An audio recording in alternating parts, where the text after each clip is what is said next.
Hello, good evening, and welcome after a very long time to another episode of Star Book Talk. I am Sarah Anjum Bari, editor of Daily Star Books. As we celebrate this year, the 50th year of Bangladesh, we've been gifted with many wonderful books about the history of this country. We've, in particular, and recently been gifted with two new books that share similar premises, similar themes, and genres. They're both short story anthologies containing fiction from some of the best writers of Bangladeshi origin, writing both in English and in Bangla.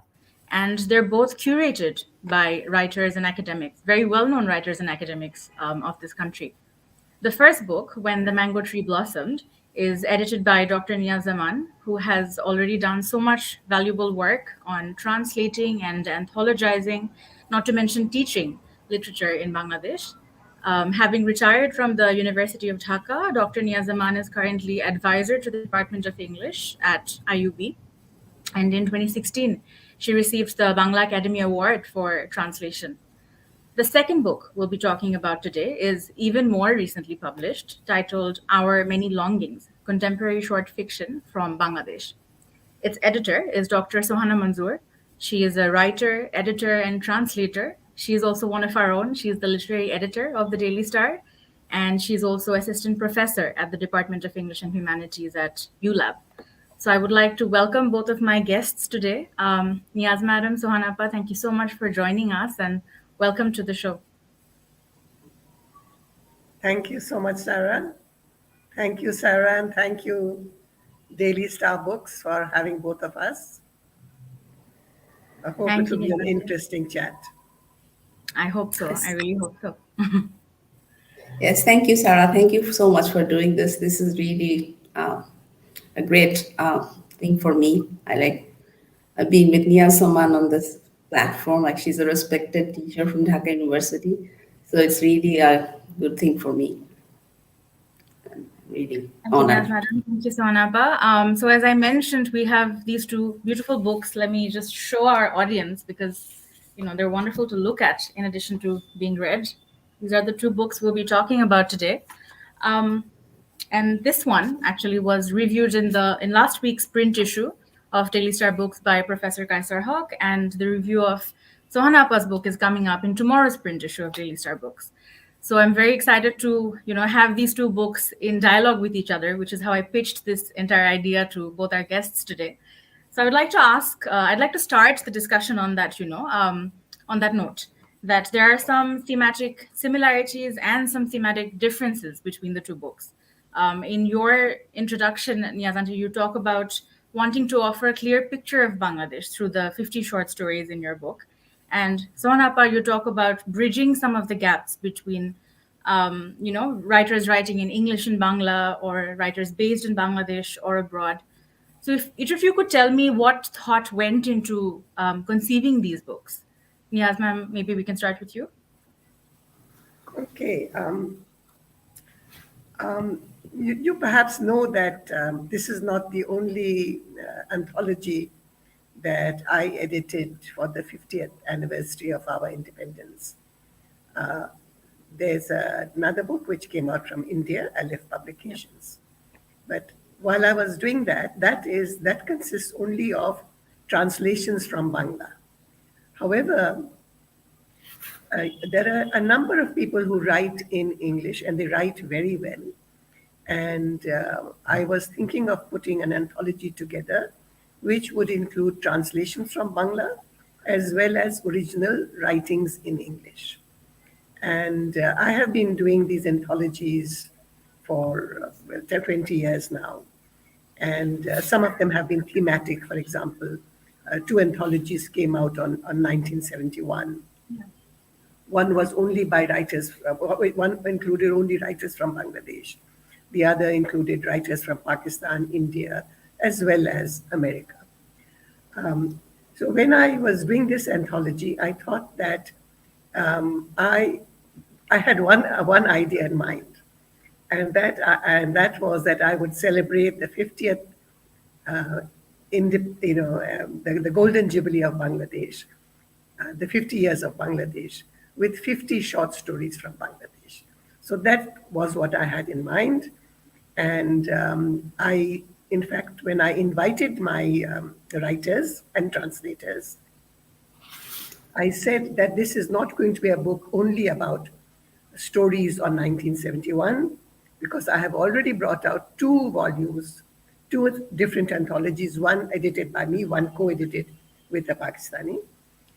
But this will include, yes, it will include stories of 71, but a variety of other stories as well. They can be on anything. So that is how I went about it. So I'll stop there and let Sohana continue, and then I'll go back. Okay, sure. Okay, so this is like I said, always say, like, this is my first venture, and as an editor, like, I wouldn't say that I have never thought of putting a book together, but not.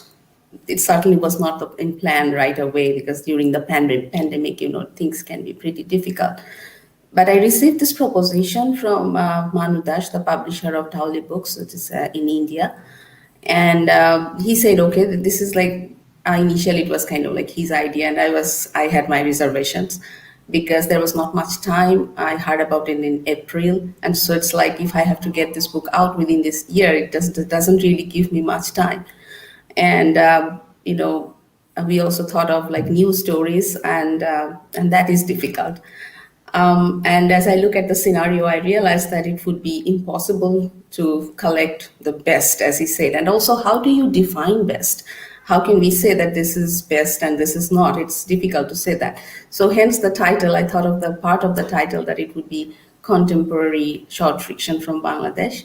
And also, like, I was also thinking about across borders. So this book is like more like a sampling of Bangladeshi short stories in the contemporary scenario. And I was not really thinking about any particular theme when I started to work on the book. What I thought was, some names, but it was a very long list, and my page number was limited, so it was like 200 to maximum 250 pages.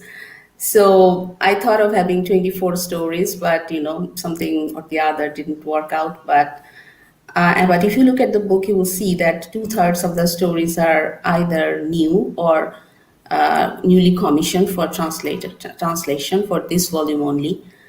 After the stories were collected, I was really very happy the way it turned out, because I told the writers, authors that I want the Buddhist book to represent contemporary Bangladeshi short fiction.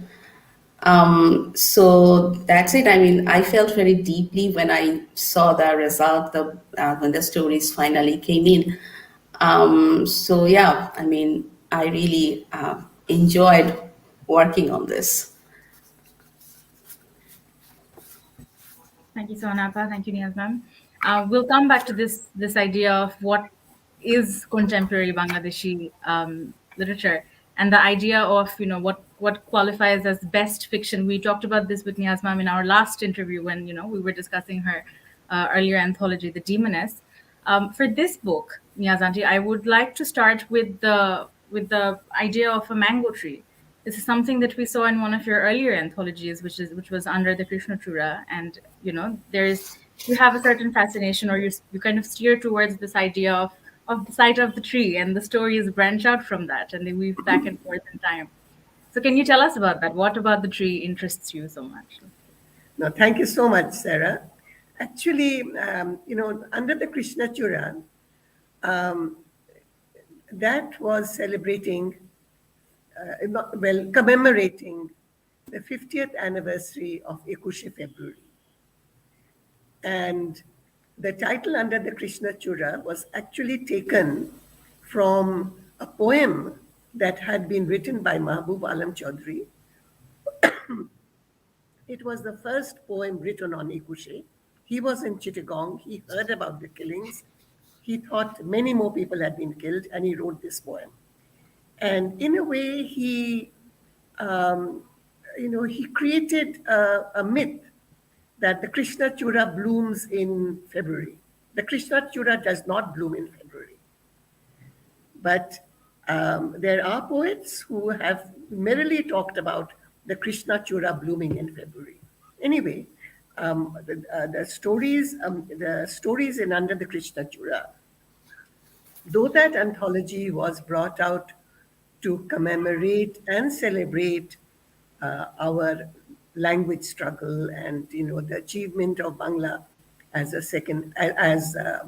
state language, and of course the creation of Bangladesh as well.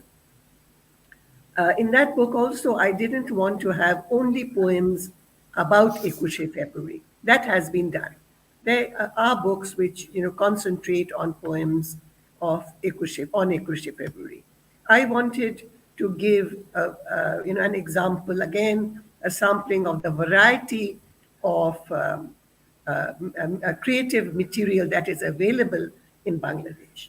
So Under the Krishna Chura has poems, it has short stories, it also has short dramatic pieces.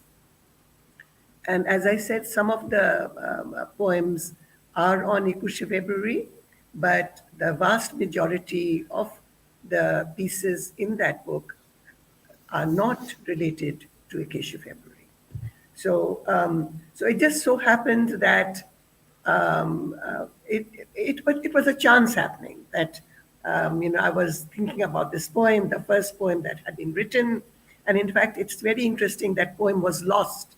All the copies of the poem were lost, and it was a police officer who told his sister to copy down the poem, and she copied down the poem, and many years later that poem came out. So that poem has an interesting history, which is why I wanted to sort of include it in the title. But when the mango tree blossomed, I had not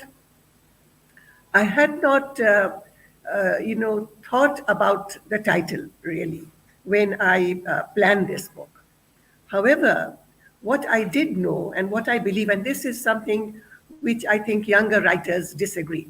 For example, I hope you have read Nomer Chaudhry's wonderful book, Babu Bangladesh, in which, he belongs to he belonged to a different, he's passed away, unfortunately, a premature death. So for him, the image, the myth, the image, the legend was not what happened under the mango tree at the old Dhaka University campus. It was the Shongshad Bhavan. So for him, it is, for this generation, it is something else. This generation, they've gone abroad, they look abroad, and Louis Kahn's building, it's one of his masterpieces. But what I believe very strongly is that the movement for Bangladesh really started with the movement for Bangla. For the record, when the movement for the recognition of Bangla started, that was the protest that people of this land have their own language, they have their own culture, they have their customs. And yes, the basis of Pakistan was religion, but that is only a very small part of the psyche of the Bengali. So I had read Nazrul Islam. This is not Qazi Nazrul Islam. This is plain Nazrul Islam. He is a sociologist, very fond of science fiction. And he had written a story about time travel, about a scientist who had invented a machine, but he had not perfected it. And his nephew just happens to go back to 21 February 1952, and then what happens to him. So that is why I wanted to begin with that story. And I thought it was not only interesting because it was about 21 February, but also interesting because it was science fiction. So I had that story in mind, but the other stories sort of like fell in place. And when I was looking for a title, a catchy title, to sort of put all these, very different stories together, I realized that all I had to do was to use the Amtala. And I looked for, could I use Under the Mango Tree? And it didn't work because I think there are titles under the mango tree. So then I thought that I would use When the Mango Tree Blossomed to give an idea of how, the movement that the protests that took place there, the people who were killed that day, how their lives gave impetus, gave life to a movement which finally resulted in the creation of an independent country, Bangladesh. Wonderful. Thank you so much, Niaz ma'am. And it was actually very interesting, as you mentioned, that you wanted to go back to that root, but to open a book that plays with that premise of going back to the roots, but starting with science fiction, it really throws the reader off in a good way. So it was very interesting to start the book on that note. Sohana Appa, your book, on the other hand, as I mentioned, it deals more with emotions, more with characters, and a very specific emotion, as the title tells us. Can you tell us why you decided to focus on longings as a central theme? Well, as I said, that when I first thought of the book, that's not the title that I had in mind. I was thinking of, okay, let the stories come in and then we will see. But what I wanted was like to present Bangladesh as a theme, if it makes sense, its people, its lives, not just in Bangladesh, but the spirit of Bangladesh across the world. Yes, I guess if I could also focus on different professions, people, because if you read the stories, you'll see that there are people from different walks of life. But I mean, I feel that this book is the stories are also about our dreams, what keep us going on, our longing for things we cannot have, or even things that we have left behind. So the word that came to mind was something to do with longing, and it is our like many longings that I thought of, like dream, nostalgia, and longing is one word that captures past, present, and future. And so longing was the word that I was you know wanted to emphasize on. So finally it came to our many longings. I would probably, it would be a good idea to probably just read a section from my introduction, because I felt that sometimes when you read your own, even probably this is my first book, that's why I became very very emotional as well. But I felt as I read through the stories, I mean each of them have a special place in my heart. So I wrote this, like, from the tea gardens of Sylhet and the cyclone-stricken port city of Chittagong to a restaurant kitchen in Dubai and the gritty streets of New York. The stories range across the country and spill beyond its borders to other countries and continents, wherever Bangladeshis have found themselves. They register the trauma of the liberation war, and the ongoing search for agency and self definition. Common themes emerge, haunting preoccupation with nation, identity, desire, loss, limits, borders, and an abiding sense of nostalgia. So, on a deeper level, these are the stories about the perennial human condition of yearning and striving, stories of our many longings. Thank you so much, Sonapa, and congratulations on your first book. It must be a very special feeling. So Yes. I've spent the past 2 weeks reading both these books together, which has been a wonderful experience. And some of the more interesting parts of that experience was when I chanced upon an idea that two different stories from each of the books, they seem to be offering different approaches to the same idea. And in particular, I'm thinking of this idea of agency for Bangladeshis, agency and mobility and freedom to travel, which that's the first thing we kind of get in Niaz ma'am's book, in the science fiction piece by Nazrul Islam, where the protagonist uses a time machine to travel back and forth in time. Meanwhile, I found a similarity in Shaheen Akhtar's The Green Passport, which was wonderfully translated by Arifa ma'am, if I'm not wrong, because the book is in front of me right now, Yes. Arifa Chana Rahman. And there, it's not the time machine, of course, but there it's the Bangladeshi passport, the green passport that's used as the object that gives a certain kind of person from Bangladesh the agency to move back and forth, between space. So it's just something that struck me that I thought was very interesting, and I'd like to know if you have any thoughts on this, or if you think there are other similarities or other cross currents running between the two books. Well, I haven't, read Sohana's anthology, so I have no idea. But, Okay. in the story that you mentioned, the story about time travel, the boy doesn't, travel back and forth, And in fact, it's a mistake. They've been strictly, the two cousins have been strictly told not to play with the machine. But as always happens, if you're told not to do something, you do it. So the other cousin, he presses a button, Right. and the boy, he he goes back in time, and and if you're talking about agency, it's not something that he has decided to do, and he only goes back once, and he never comes back. And there is this, he keeps thinking that there is something that he should have remembered. There's something that he should have remembered. And what he should have remembered is that there was a young boy who was also killed, which is a fact. There was a young boy who was killed. We really do not know how many people were killed.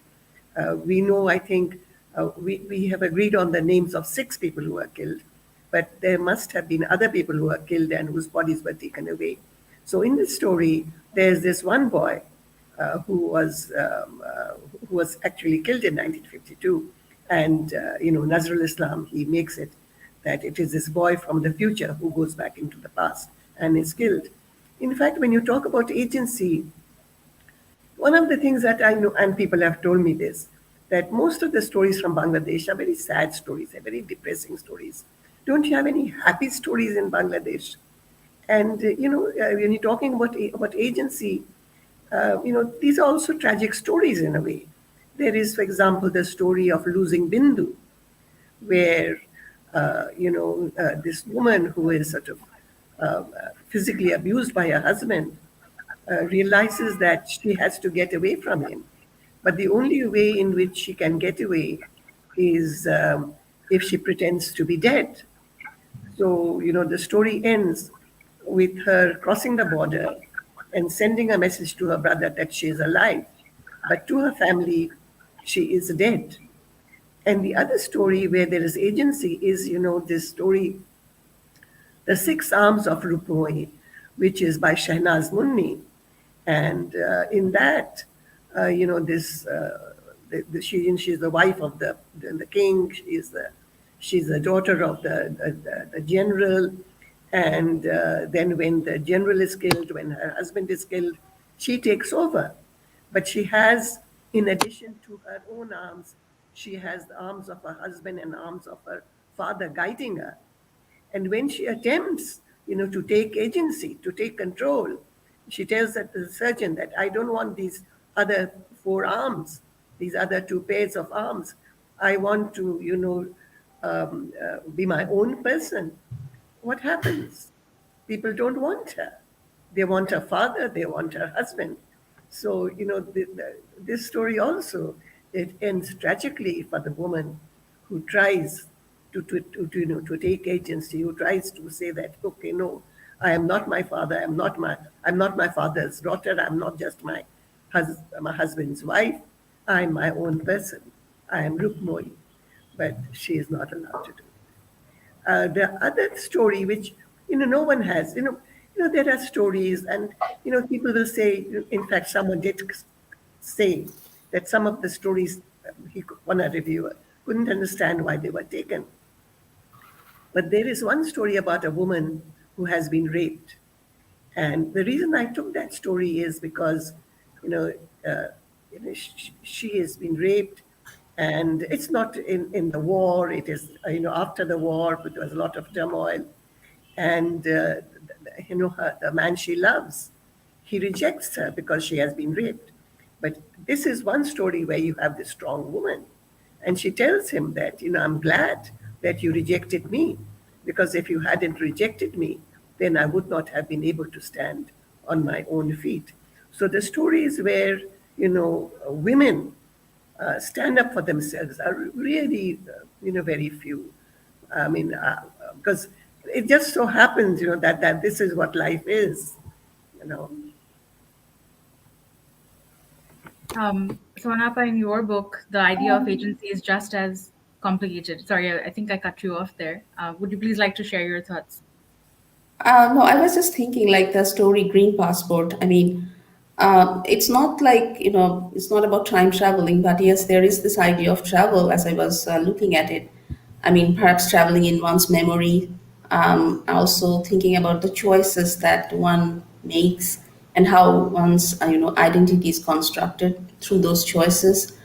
I found the idea of green passport, the ideas that are explored in that particular story. I mean, they're very interesting because, like, if you look around the world, the nationality or passport one holds can pave the way where one may or may not travel to. Like for this one character here, like Bangladeshi, having a Bangladeshi passport means that he can go to India or wherever he wants to. He wants to escape, and as I look around, I feel that we all are looking for some kind of key, some kind of maybe document or something that would open the door for the entire world, that we can travel around uh, without any passport, or there will be no blockage or anything. And I think in the recent times, especially people from Bangladesh or the third world countries, this is something we all face. And that part, I mean, I didn't think of it before, honestly, but when I looked at your question, I thought, yeah, you know what? There are so many ways to look at these things. And that's what I felt. And the other question that you asked, like if there are any cross currents, I mean, I wouldn't be really be able to say, but as I was looking through the books, I mean, there are like different. I mean, I think the books were brought out with different kinds of visions. Like I was thinking more of an audience um, beyond Bangladesh, because I felt that I had to kind of breach this different kinds of writing, not just translation. And Our Many Longing is like a sampling of a stories from Bangladesh. And you would also notice that the stories are one author, one stories. Like since I had limited space, I was also thinking of putting up like one author, one translator, something like that. But yes, I mean, if I look at the larger picture, there might be some stories dealing with similar issues. And as Yasmin was saying, that why are the stories of Bangladesh so sad? And that's very true. Like most of the stories that I have there, I mean, when we think about longing, like leaving things in the past or dreaming about things, the very word longing is like there is a kind of lingering sadness in it. The things we cannot have, we want to have. And also I feel that sadness or sorrow is something that leaves a greater impression on us. Somehow we remember the sad stories more, even if we like to read happy endings. So that's what I would say. May I just add something here on one point? One of the stories in this book is by Purabi Boshu, The Eternal Journey. And it uses, the story of the migrant and all the, the difficulties that, people who want to go to America, for example, have to face. And it's very beautifully translated actually by a husband who is also a short story writer. And she goes to America and she gets this job and she becomes the wife of this man. And where does it end? uh, it ends with her bringing her husband's dead body back to Bangladesh. So, her, crossing the seas, becoming an American citizen, where does it end? It just ends with her bringing her husband's dead body back to Bangladesh. Now feels like the right time to ask both of you. I think our readers would be interested in this as well. How, as editors, how do you go about choosing the right translation of a story? For instance, Sohanapa, you mentioned that many of the stories in your anthology were freshly commissioned for this book. Meanwhile, When the Mango Tree Blossomed has many stories that are new and others that are already very well known. My personal favorite short story by my grandmother is actually, I was very excited to see the translation of Shari in this book, which I've read before. Niaz ma'am has translated it herself. So, how do you go about doing that? How do you go about choosing the correct translation or the correct translator for a project? If I may, it's not that there are so many translations floating about this of the same story. And I didn't go about it that way. I didn't, I had limited time, all right? I started both the books in 2019. And I was not at that time honestly thinking about the translator. I must, publicly acknowledge my gratitude to Sayyid Manzoorul Islam. This was before the pandemic, and we met at Dhaka Club, and I had made a list of stories which I wanted to be included, and I asked him for some suggestions, and he did give me some suggestions. So I've been thinking about it for a long time. So I had a list of, I think there were about, you know, I, my favorite author. Well, what do I do? The great authors of Bangladesh. Now, there are some, and Kesar Haq's review, Kesar Haq complained that I had not included Dr Zaman Ilyas, I had not included Shaukat Ali. True, I have not included them in this book, but I have included them in The Demoness. And Mahmoud Alaq, he also said that I had not included Mahmoud Alaq. I have included Mahmoud Alaq, but in another anthology, not any of the anthologies which came out this year. So, I had this list of authors, the great authors, the authors who have won prizes, who are recognized, the great names. Some great names I had to leave out. For example, I left out Dr Zaman Ilyas deliberately because, his stories are very long, and I had included a beautiful story of his in The Demoness. So I thought that, his story is in The Demoness. I do not have to include him again in this book. And then, as you said, Sarah, you're so right. There are some old stories that I use again. And why do I do that? People have complained. I do that because some of them are my favorite stories. For example, the story by your grandmother. In fact, I later learned that she was your grandmother. But this was such a beautiful story. It is such a beautiful story. And I'll tell people who have not read the book, who have not read the story, it's just about a girl going to a sari shop to buy saris. And the story of a woman's life, the different stages of a woman's life, are told through her visit to the sari shop. Yes, there's a little bit of melodrama in that. The woman finds herself in front of this man's house, but there's also an explanation for that. So you see her as a young girl and the type of saris that she buys. And what is so beautiful about this story is we don't look at the salesman. We often do not notice the salesman. But if we have favorite shops, then we do have a favorite salesman whom we tell. Well, I don't tell them now because I don't buy saris that many now. But when young women, when they go to the shop, they'll say, keep those saris. If a new sari comes, please keep it for me. So you have this young girl, and then she's getting married. It's a very short story. And then she's going to get married, and she goes to buy silks. She goes to the shop again after she is married. And then one day she lands up in front of this man's house in the rain, and he's surprised that she should be there. And she has gone to a mazar to pray for her husband who is very ill. And the next scene is of her going to the shop, the same shop, and asking for a sari without a border, the sari of a widow. So, I think it's so brilliantly done, this story. Just through this, buying a sari, the different types of saris that, women wear. Now, of course, women wear, a lot of women don't wear saris. But at a time when most women wore saris, there were different saris for different occasions. And to use that to narrate the stages of a woman's life, I thought that was brilliantly done. And I must say this here, men have a lot of time, so they write Paradise Lost. Women don't have that much time, so they write The Goblin Market. Both of them are about forbidden fruit.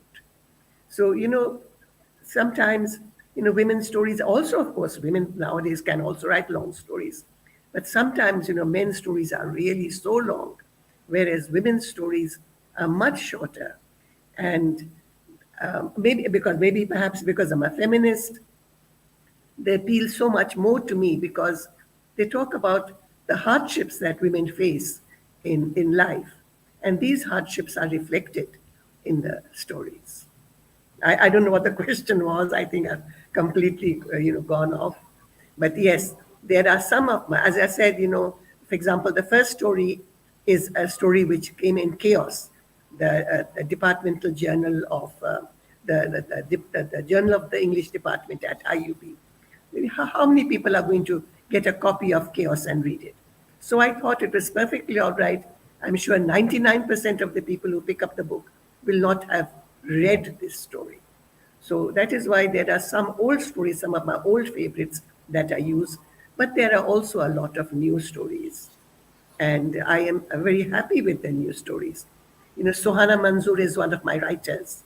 She wrote a lovely story about the Golden Hawk, a beautiful story where, the Liberation War comes in, there's a lot of layers of meaning. That's a new story. And there are a lot of new stories in English, stories which have been freshly translated. And no, I did not compare, I was asked, again, I'll go back to Kessa's review. Kessa says that the translation, there was a better translation of The Vulture. Why did I choose someone else's translation? Well, I chose that person's translation because that person offered it to me. He said, in fact, I'll take his name, Sagar Chaudhary. He translated 3 stories in the book and he offered it to me. And I was very happy with the translation. So, if one had, plenty of time, yes, one could go around and say, okay, here are my authors, here are the best translations of these authors, let me take them. But that was not the way it worked. I just had 2 years in which, to ready the manuscript and to send it to the publisher to have it ready. So I was really very grateful to people. There are a lot of people who are approached. There are writers whom I would have liked to include who did not respond. And in the sense that I had, a deadline by which I had to submit the manuscript, there are writers who have been omitted, whom I would have really liked to use, but they have been omitted. So as I said, and I'm grateful to Noora Shamsi Bahar. She translated 3 stories, I think. Sagar Chaudhary, I think she translated 2 stories. Junaidul Haq translated 3 stories, one by Sayyid Mushtaba Ali. He was very fond of Sayyid. In fact, I gave my translators freedom. I told Junaidul Haq, I asked him to translate a story by Sayyid Mushtaba Ali for the Demoness. And I suggested a story, but he said, no, I prefer this story. I will do this story. So I said, okay, because the translator must be happy with what he or she is translating. Then again, I asked him for another story for the Demoness. And then again, he chose the story he liked. And I also liked the story because it is about, again, travel, about the Khalasis. It's about, people traveling in the past.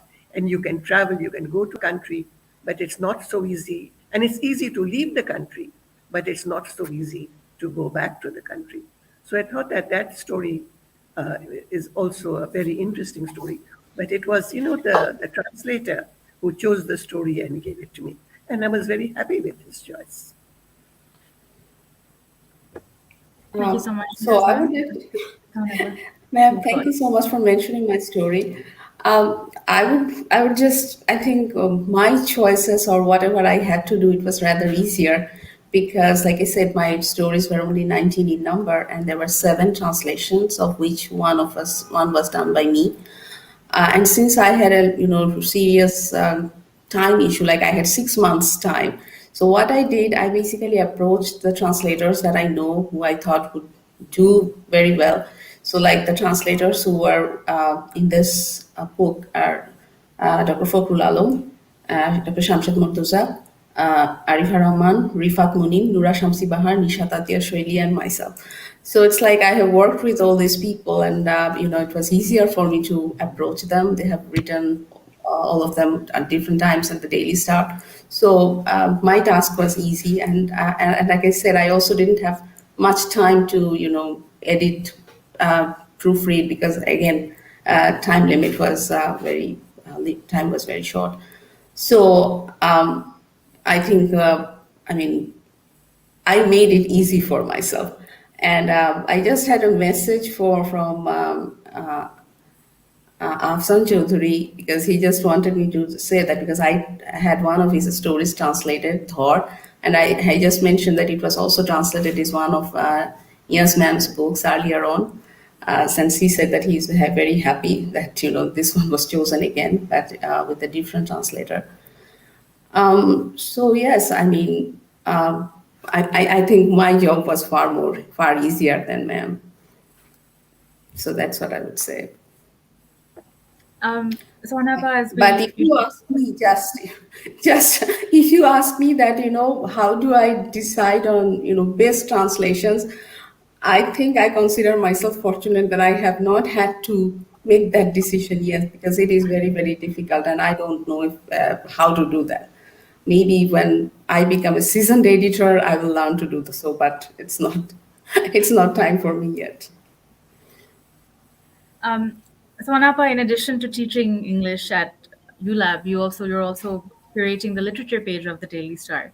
And I'm trying to tie this in with the idea of contemporary short stories, because you do edit week in, week out the literature that is being published, the literature and the poetry that is being published by the Daily Star. So, what, according to you, is contemporary Bangla fiction, Bangla literature? And Niaz ma'am, I would love it if you also want to weigh in after Sohanapa. Well, in the Star Literature page, I mean, it's not just stories and poems that I publish. There are also literary discussions. There are other things, sometimes book reviews as well. But the way I look at it, I mean, think about the audience, because sometimes I do face problems, because I often have to refuse good work as well, because there is this page constraint. There are only, like usually it comes to 1,200 to 1,500 words for a story, and it's difficult. And sometimes people also request that if I could serialize a novel or something of that. We can't. Your page, I'm sure you also face this kind of requests. But I would say that in the recent times, I feel that the quality of writing translation, I mean, I'm getting better stuff, like in the past 1 year or so. I remember when I joined as part of Fokusar's team at the Daily Star, we really was having tough time. I mean, it was like grueling editing every week. But I would say that in the past 1 year, I don't know if it has anything to do with the pandemic, but I also writers, good writers, not just, I mean, writers who are established, but I'm also getting new writers, new translators, and I think those are very good. I mean, I would say that it's really, things are really, really good right now. But I would also say that sometimes the problem that I often face, as you were talking about best writing, is also something that has struck me. That in a newspaper page, it also requires, we don't want to publish everything that comes in. I personally avoid sensational stories, stories that I feel that might have negative reaction from the readers. So maybe some would also call me I'm rather conservative, but well, editor's choice, that often happens. And also sometimes I also have to say no to stories which I feel that actually doesn't fit the page or the kind of themes that I am exploring. So those kind of things are there. But I feel that the quality of literature in general, that English writing, I'm getting better stuff. And I mean, I have also had many new writers as well. So I don't know if that's what you wanted to hear, or is there anything more specific? Let me know. I'm also interested in, as far as this book is concerned, what what comes to your mind when, or what came to your mind when you were thinking of contemporary Bangladeshi short stories? Because this is just to give our readers a better idea of what the book might contain for them. So, what are we saying when we say contemporary fiction from Bangladesh? Contemporaries, it's also about time, but like when we say contemporary, it's like when I was thinking about this book, I meant Bangladesh because we are celebrating 50 years of Bangladesh. So the stories that I have here, like they're all written after 1971, even if sometimes the timeline, the scenario, those may have, some of them are before 71, like Khadimul Islam Cyclone for one, or Rizia Rahman's Petria. I mean, their setting is, way before the independence, but they were written after 1971. So since I was thinking about Bangladesh, I mean, and as like I said, I'm repeating this, I know, but also like the limitation of a space. So I kept like, okay, contemporary short fiction from Bangladesh, and I have to keep it about Bangladesh. So let's say 71 to 2021, so 50 years. For me, that's how contemporary worked. So, were there any specific themes or ideas, or are there any themes in the book that you personally find interesting that you'd like to share with readers? I felt it's difficult. Like there are lots of stories as I was looking at it. I mean, uh, which one would I mean, want to focus on? It's like very difficult. Like as I worked through like this 19 stories, each of them, has found a special place with me. But probably because this is like we are this is December that we are talking. So nature and liberation war is something. So like Afsan Chaudhury's Thor or Hassan Azizul Haq's Naam Hin Go Through Hin, both of them were translated. And I feel that they're kind of, showcasing the surreal scenarios of 1971. There are other stories that, um, that kind of resonate. But this real world nightmares, the aspects of those two stories kind of really um, left an impression on me. Or also, like there are also stories that are very integral to our story history. I mean, and we cannot escape them. Um, I felt the one thing that came out very strong is the theme of identity. Like Kazi Hanis Ahmed's Ram Kamal's Gift was one. It's also like focusing a lot on the city of Dhaka. Dilruba Zerara's Light, where there is this one boy who goes to work in Dubai, and the kind of person he was back at home and what he becomes there, just a pair of hands, and where is the human being? Or Rizia Rahman's Petria. That's a story very close to my heart. I remember I read it many years ago when I was a girl, and I just took to translating it. And there is also this thing of identity, the thing we, the way we visualize ourselves, and sometimes some other things, the way people look at us, and suddenly our entire world falls apart. So those are the kind of things that really affected me. Or one I already mentioned, like Shaheen Akhtar's Green Passport, or Monzu Islam's Catching Vision. So it's like the Bangladeshis in Bangladesh or elsewhere, the way their life sort of moves on, and or the way they're portrayed, how identity changes, our dreams change. Those are the things that really captured me, and those are the ones that I felt that I wanted to focus on. Or there was another story by Tahmi Manam's Mother's Milk, Yeah. that like this is about about women's pain, the way a woman is made to kind of compromise, even if she's rich, even she belongs to a well-to-do family, but the way the society condemns her for losing a child. Those are something that are very central to our being, existence of women, existence of human beings. Those are the things that really affected me, and I love to think of it that way. So that's how the title comes from, Our Many Longings, too. Thank you so much, Sohana. I was hoping you would mention Mother's Milk because I was very deeply moved by Yes. that story. In particular, there is one paragraph in which Tamimanam talks about, you're not doing anything dangerous. You're just tapping on your phone or you're stirring the milk in your tea, and then suddenly you're hit by all the pain that is engulfing everyone else's lives. But it doesn't mean that it ever gets better for you. That particular paragraph, I remember I marked it Yes, very, very, very much in the book. So I yes. really enjoyed It's that story. really, I mean, it really hit me. I mean, it's like the basic essence of humanity. Like, Niasman was talking about, how pain or suffering, they kind of make such an impression on us. And I felt that most of these stories, that's what came through, at least to me. So, yeah. Yes, ma'am, as someone who has worked so closely with short stories and with short story anthologies, I'm curious as to what you think the form does. How does it reflect the history of this country, and why do we as a nation, I think we tend to lean towards short stories very much. We have a very close relationship with it. So do you have any thoughts on that? No, earlier you had asked the other thing is that, did you notice any change between, the earlier types of stories and the present?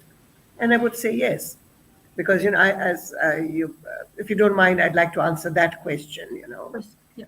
And even writers who have been writing for a long time, with, changes in society, changes in attitude, they also have changed the way they write. But what I would like to say is that, you know,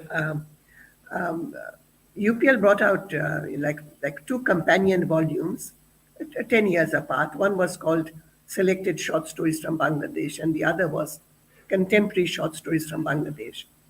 And selected short stories, most of the stories were basically based in the village, whereas contemporary short stories from Bangladesh were based in town. And in fact, the cover of contemporary short stories, I used, Tokai, Ranobir's Tokai, flying a kite in front of a multi-storied building to show the contrast between their life in the metropolis. And one of the things that I've noticed with younger writers is that they are more experimental, that they are not necessary. And if they want to talk about corruption, they will not give you a well-made story. They will give you fragments, and use magic realism and surrealism. They will. I've not used her story here, but Aditi Falgun, another collection of mine, she mixes up the tenses.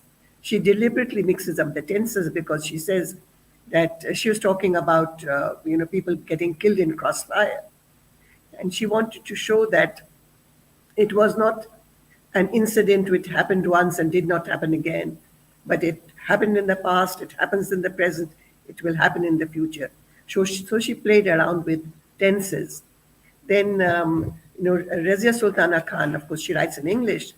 She has this wonderful story, The Anklet, where the order is reversed.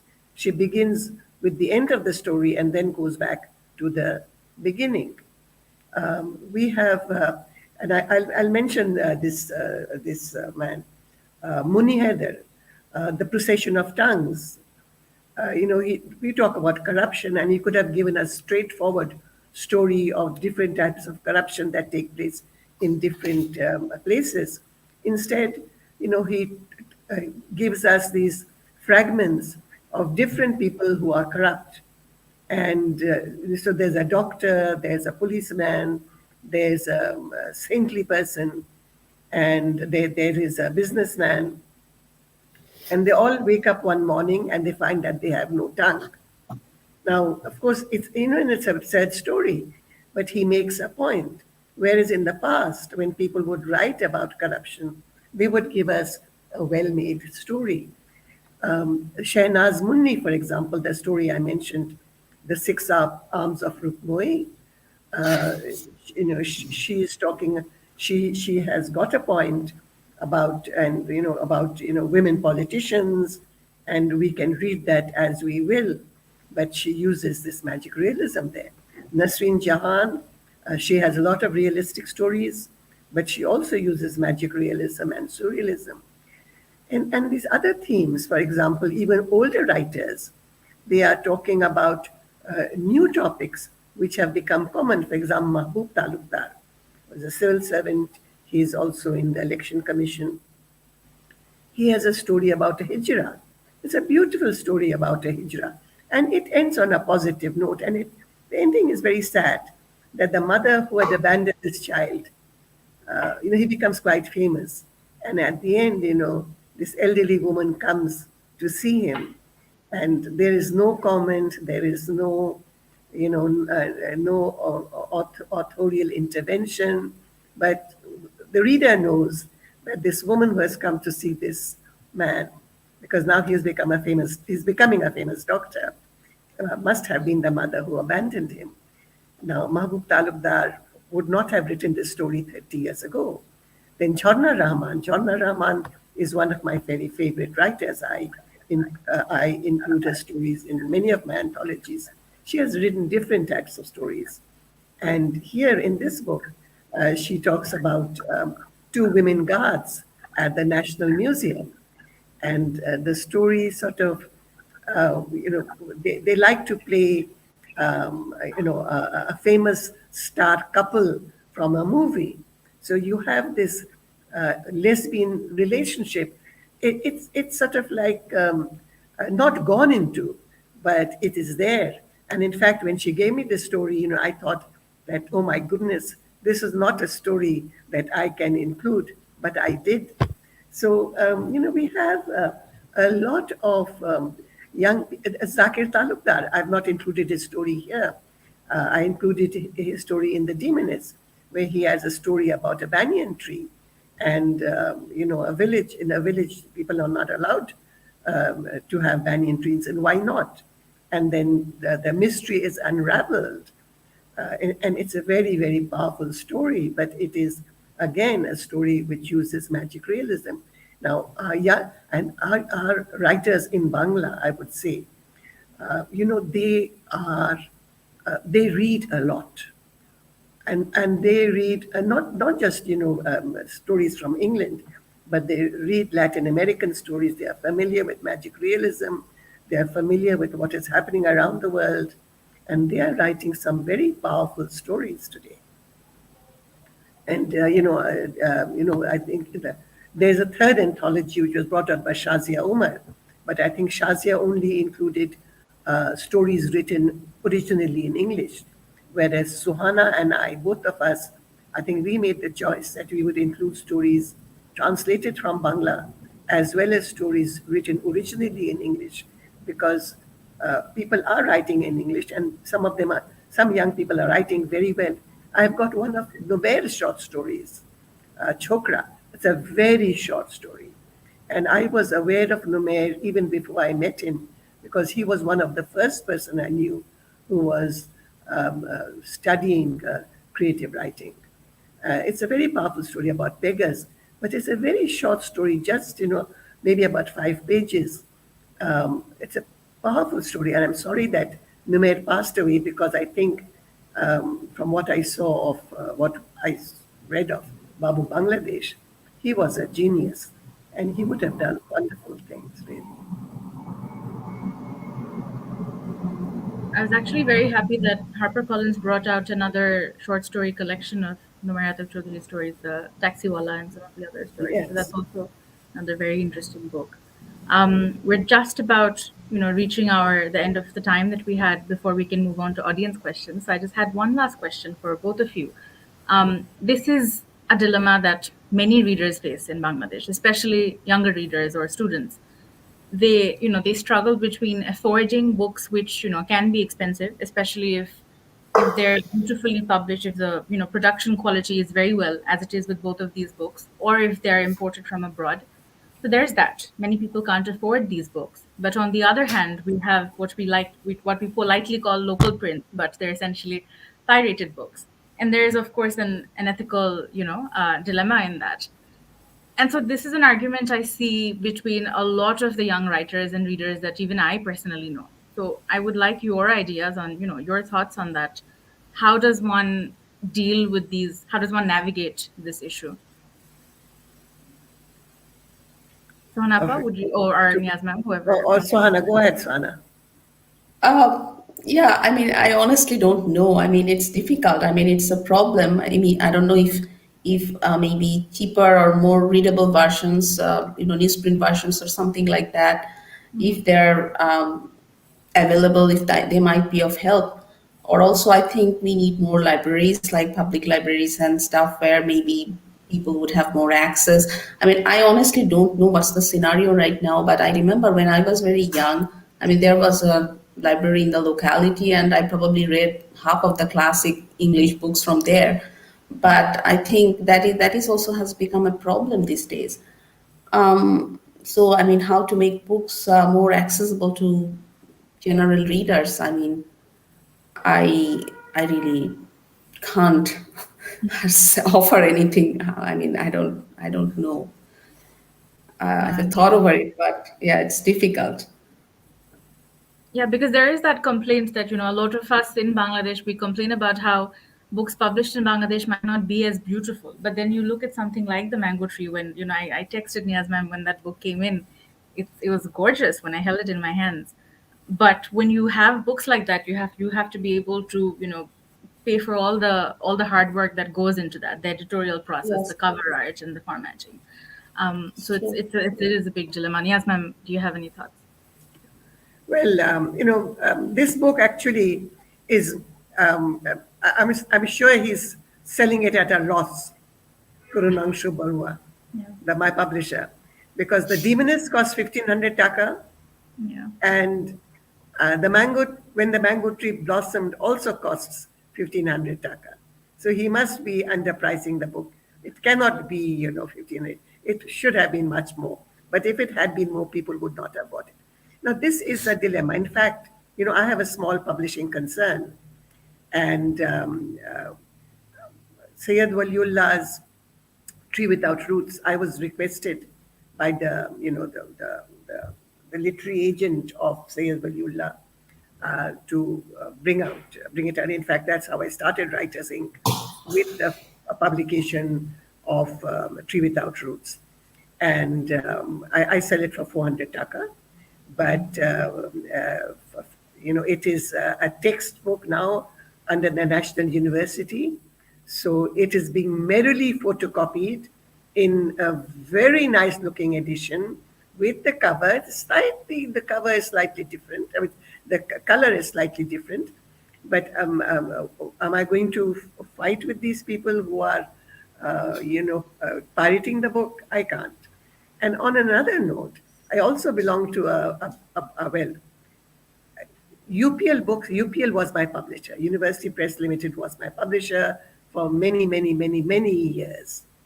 And UPL books were always more expensive than other books, but the quality was very good.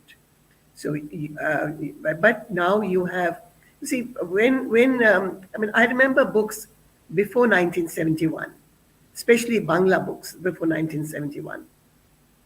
They were, you read a book once and it would fall apart, very poorly printed. But now, even Bangla books, you get very good quality Bangla books, Yeah. very good quality Bangla books. And there are some reputed, artists, Dhruv, for example, just a little touch, and the cover is a brilliant cover. And Dhaka University has started a course in printing and publishing, which means that Bangladesh is going into publishing and printing in a big way. And there are good publishers. Recently, I've heard, these people used to print, I think, guidebooks, Panjiri Publications. But last year at the Omore Kushemela, I think they got an award for their stall. So, publication, printing and publication in Bangladesh is going a long way. One problem, and I will say it here, one of the problems is that apart from UPL, I don't think that any publisher has a copy editor. I don't think so. because you go to a publisher, the publisher is very happy. I do not know, but the Bangla, I'm talking about the English, the publisher is very happy to publish your book, but the publisher will not engage a copy editor to edit the book. So the book is published with all its mistakes. Publishers must have editors, must have copy editors. And without that, there is a problem. Even my book, for example, Kesar, again, I go back to Kesar. Kesar said, the book should have been edited better. And I'd like to tell Kesar, I've lost my eyes editing books. And I don't, how these mistakes get away from me. But I try very hard, and I'm sure Sohana has done the same. But sometimes mistakes do get away. And of course with the computer, some extra mistakes come in because someone by mistake presses a wrong button and something horrendous happens. So I hope I answered. Always goes wrong. Yeah. I think we can move on to some audience questions now. Thank you so much, Niaz ma'am and Sohana for so much insight. I can't see the audience comments yet, but I'm sure our viewers have learned a lot and have been moved a lot. So one of the first questions that I received over this past week was, what is the hardest part of being an editor? So there must be a lot that you would like to share. Are there any thoughts that first come to mind? Shall I go? Yes. The hardest part of being an editor, and this applies to Sohana also with her literature page, which she has told us that very often she rejects things. And when you reject things, you lose friends. And I have lost a lot of friends because I rejected their work simply because it was usually translation, simply because it was not good enough. And I have, writers whose work I would like to include, who keep on, I edit their work, I send it back to them and I say, look, I have made these changes, I hope they're acceptable to you. And then, the writer comes back to me and says, no, use the second version I sent you, it is absolutely all right, it is perfect. And then how do you explain to this person that it is not perfect? And the same person will tell you, over a conversation that, I showed this book to an English friend of mine. And, she said, oh, there are so many mistakes in it. The English is so bad that it cannot sell in any country outside Bangladesh. So, with being an editor, I'm talking about choices. You have to reject and you make enemies for life. You try to, you cannot accommodate everyone. And then, of course, there are I'm sorry to say this, but I have translators who, I think they send me the first draft of the translation. And then, I have to sit down and try to manush kora. And once something is badly done, it is so difficult. And I will never forget this. There was one gentleman who had translated a story by Selina Hussain. The translation was so poor. And, I have a rule. I say, if I have to change 80% of your translation, I'm going to add my name as co-translator. And that man, most people don't mind, but that man refused. He said, no, it has to go under my name or not at all. And of course, Selina Hussain said, it's all right. I said, it's okay. But I don't know how he slept with himself because it wasn't his own work.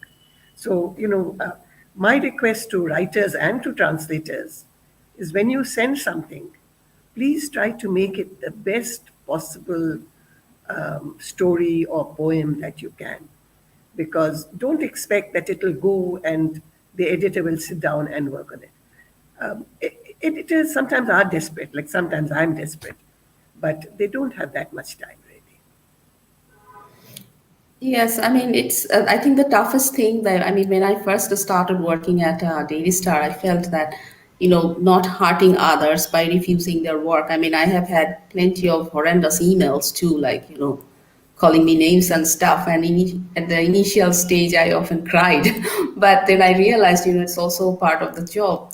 And, sometimes, it's not always about good or bad writing. Sometimes it's also finding a good fit about a space. But here, I mean, people always take things very personally, like Niaz mentioned, that you lose friends. And it's very true. I mean, I have lost friends too. And and and also there are like this kind of writers who said, একটু ঠিকঠাক করে নিবেন। এখন ওই একটু ঠিকঠাক করে নিবেন, it is not একটু. It's like I have to rewrite the whole thing.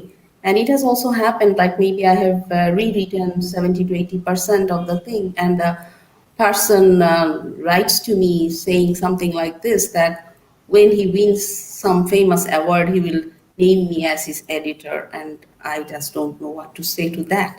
But I mean, this is like, and I often say that, it's not my job. I mean, I can, you know, editing is not correcting, it's not student script. So that is, I think, and sometimes I often feel like saying that, editing is a thankless job. If it is good, I mean, the credit becomes the author's, and if it is bad, it's all your fault. Absolutely, I completely agree. On the note of good and bad writing, we just have 2 or 3 more questions, so I'm pretty confident that we'll make time. The second question is from another audience member. She was asking us, how do you separate the good from the bad in writing while remaining true to the author's authenticity? Niaz ma'am, would you like to go first? Or do you have That is any a very strange question. Well, bad means it's ungrammatical. The thing is, if something... Now, okay, let me just differentiate this. People, when they speak, can be ungrammatical. That is fine. But when the author, it is the third person narrator, that is assumed to be the author, that has to be grammatical.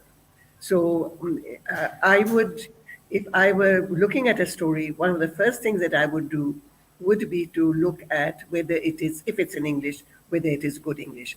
If it's Bangla also, whether it's good Bangla. And a little bit of correction can be done, but sometimes things are so bad that you can't take them. And what does bad writing mean? Bad writing means, let me give you this as an example. People take Wordsworth's line about poetry being the spontaneous overflow of powerful emotions literally. And even, the Daffodils was not composed that way. He deliberately left out his sister who had been with him on that day. But, they will write, from the beginning to the end, all their emotions and think that it is a poem. So people who want to write, they should write. Of course they should write. But they should also read what is supposed to be good writing. And I don't mean writing of 200 years ago, but contemporary writing. And I would say, you don't have to read American writers. You don't have to read British writers. Read good Indian writers. If you're writing in English, read good Indian writers, because the stories are closer to us. Their language is closer to us. And unless you see what a good story is, unless you see what a good sentence is, unless you see what a good paragraph is, what a good structure is. You can have a story without a structure, fine, but there has to be something that holds the story together. So bad writing is writing which doesn't make sense. Bad writing is writing which will not appeal to the reader. Bad writing is writing which is careless. And that's what I would say is bad writing. Good writing is writing which is structured, which is grammatically correct, which uses language in the best possible way, in the contemporary, language, and doesn't, yes, of course you can use slang. I'm not saying that your slang is bad. Of course, you can use slang. It's perfectly all right to use slang, but it has to have a purpose in the story or the poem or whatever. So bad writing and good writing, I think people can tell, what is good and what is bad.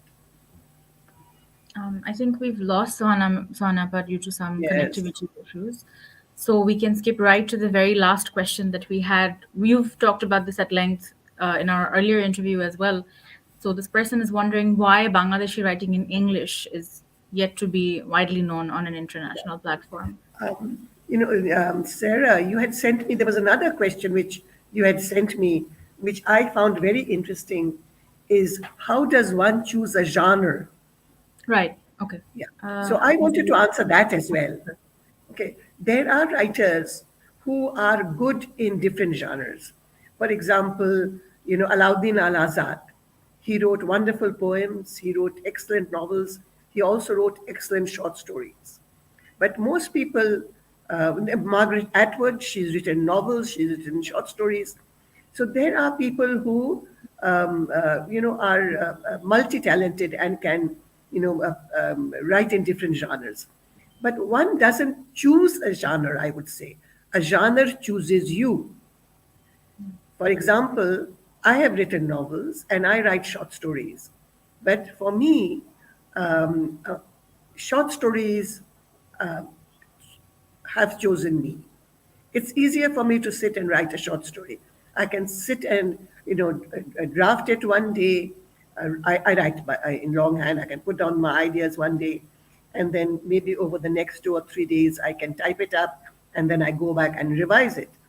I have written novels, but I find that I am more comfortable with short stories. So one does. I repeat, like one doesn't choose a language to write in, the language chooses you. There are people who are, who can switch from Bangla to English, can write beautifully in Bangla, can write beautifully in English, but they are rare.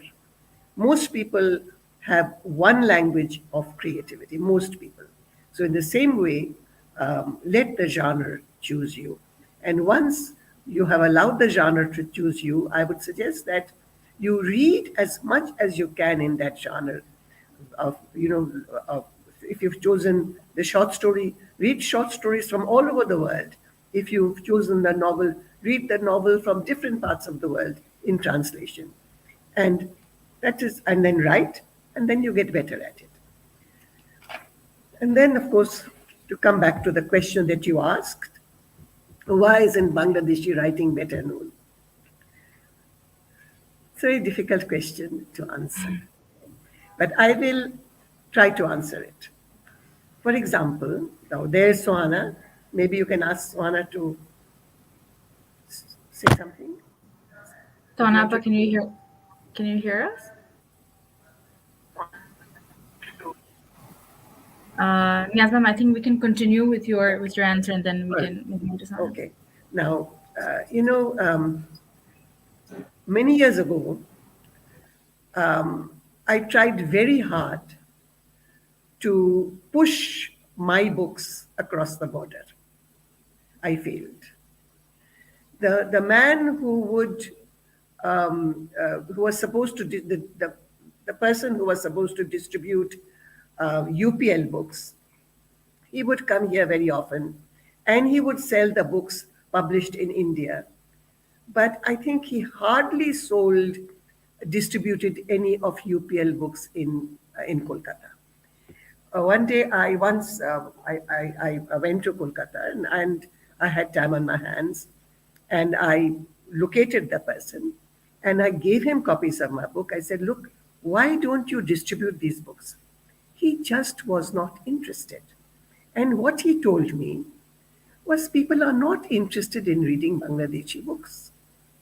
The book which sells the best at the Kolkata Boi Mela is the Bangla Academy Dictionary. Now, India, however, realizes that there are writers in Bangladesh, and Indian publishers are publishing writers from Bangladesh who reads those books published in India by Bangladeshi authors, I can tell you, without carrying out a survey, that all those books come to Bangladesh for sale in Bangladesh. The Demoness was not the first book I had, the first anthology that I had to do. I had put many anthologies, excellent anthologies published. The stories were good, the production was good. But if a scholar in India wanted to work on that particular book, he would or she would have to write to me and say, can you please send us a copy of your book because it is not available here. So there is something to be said about politics. But the other thing is that, if a book is published by HarperCollins, if a book is published by Penguin, obviously that status goes up. A book published by UPL might be the best publisher in Bangladesh. UPL might have the same standard or a better standard than many Indian publishers, but it is published in Bangladesh. So automatically the value goes down. Are Bangladeshi writers making a mark on the world scene? Yes, they are. I'm not talking just about Tahnima Anand. I'm not talking just about Adib Khan. There are other people. There's this young man called Raha Dabir who received the Charles Pick Award and who is pursuing creative writing. And he is winning a lot of small prizes. Then there is, what is his name? Alam, I forget his first name. He is also making a name for himself. Zia Haider Rahman, I will not call him a Bangladeshi because I think, most of his, he went there, he went to England as a child and he grew up there. And, there's a person called Niamat Imam. His book was published abroad, The Black Coat. It is not a very politically correct book today, but he has been published abroad. If you are, and I think one of the most important things is, belonging to taking a creative writing course somewhere, because it's not what you learn so much as the networking that helps. And, if you are published abroad, just as if you are translated by someone else, not a Bangladeshi, immediately the value of the book goes up. If it's translated by a Bangladeshi, it might be very good, but it is not going to be equal to a novel or a collection of short stories published. Just as simple as that. It is a mindset, I suppose. Will it change? It will change. But, it takes time. But it's happening. As for example, in Sohana's book, I think most of the stories are originally in English, right, Sohana? Few of the stories are translations. More of them are originally in English. So there are a lot of, very bright writers writing in English. Many of them are expatriates. There's Abir Haq, who I think writes beautifully. But we have Farah Ghaznavi in Bangladesh, who writes equally well, except that she hasn't been published abroad. She did win the Commonwealth Short Story Prize, but she hasn't been published abroad. I'm sure there's Shabnam Nadia. I do not know why Shabnam Nadia is not, she's becoming more well known as a translator, but she is a wonderful writer and she should really be published abroad. And then I think we would see a lot of, Bangladeshi writers coming to the fore. Thank you so much, Niaz ma'am, for a very, very informative and insightful answer. Sohana Appa, we lost you for a bit there. Probably yes, actually, I was having internet connectivity, so I also missed a lot of the things that Niaz ma'am said. Yeah. And That's totally fine. So we were just close to wrapping up, but I would also love to hear your thoughts. As you probably saw, we were talking about why. So a person from the audience had asked us why Bangladeshi writing isn't doing as well, or why it isn't as well known internationally. So, would well, you I do you think have? the things are slowly changing. I mean, it will take some time. I mean, when you say that why Bangladeshi writing is not taking the fourth seat, you'll also have to look at with India, Sri Lanka, Pakistan. But if you look at I mean, we have to count us from 1971 actually, not so much before that. But I think the scenario is changing. I mean, if you look at the last, I would say 10 to 15 or 20 years, I mean, a lot of new writers have come up and uh, stories and novels are being published. So, and like Niaz ma'am said, mentioned the names, not just Tami Manam or Adib Khan. There are like, I think, ma'am meant Rumman Alum. Yeah. That's the person Oh, meant. his book was just wonderful last Yes, year. but I think, yes, and I believe that there would be others. So it's a matter of time. Let's see what happens in another 5 years or so. So thank you to both of you for making time and for giving us such an interesting discussion. Mostly, thank you for giving us two wonderful books to read. We're very close to the end of our time now. I would like to remind our readers once again that the review of Niaz Ma'am's book came out last week on Daily Star Books. You can find it on the Daily Star website. You can find it on Daily Star Books LinkedIn and Facebook and Twitter and Instagram pages. Tomorrow's issue brings you the review of Sohana Appa's book. So this interview, I was very excited that it's like perfectly placed.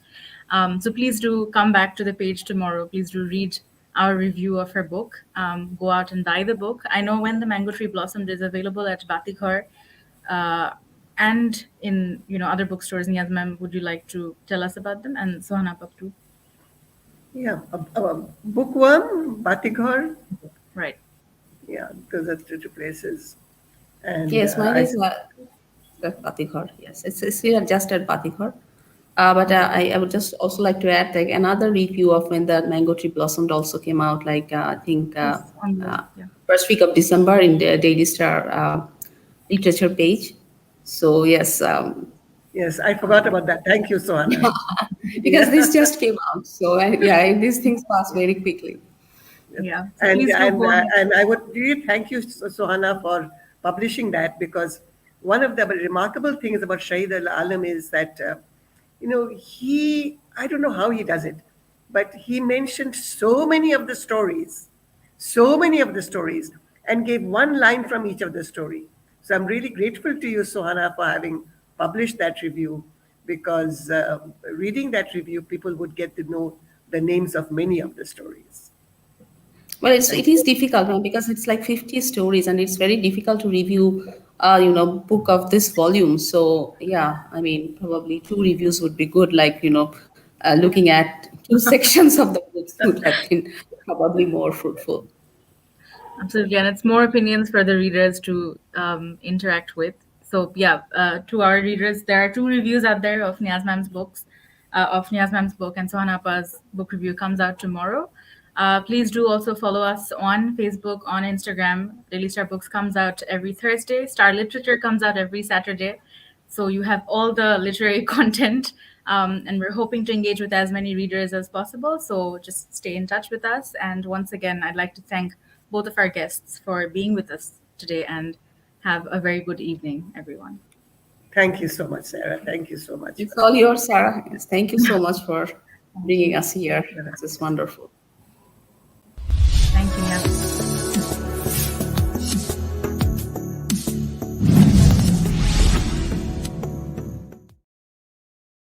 Farooq.